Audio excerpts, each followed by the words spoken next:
Back to news. YCP MLC Duvvada Srinivas కు 41A కింద పోలీసులు నోటీసులు ఇచ్చారు. విచారణకు హాజరు కావాలని ఆదేశించారు.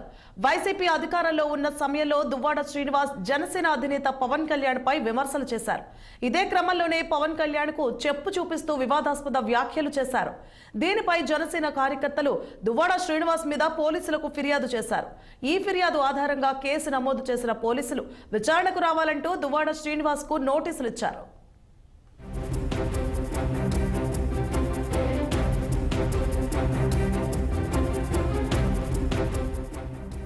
ఇక ఈ నోటీసులపై దువ్వాడ స్పందిస్తూ ఎన్ని నోటీసులు వచ్చినా భయపడేది లేదని స్పష్టం చేశారు.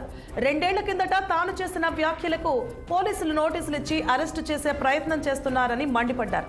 2024 ఏపీ ఎన్నికల్లో గెలిచి టీడీపీ కూటమి సర్కార్ అధికారంలోకి వచ్చిన తర్వాత జనసేన కార్యకర్తలు తనను దుర్భాషలాడారని దువ్వాడ శ్రీనివాస్ చెప్పారు.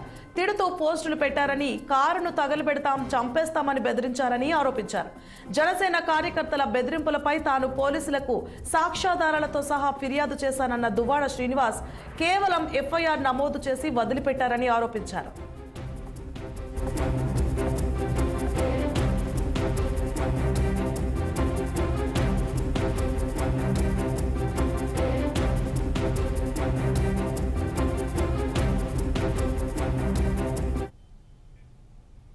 విశాఖలో నటి శ్రీలీల సందడి చేశారు. డాబా గార్డెన్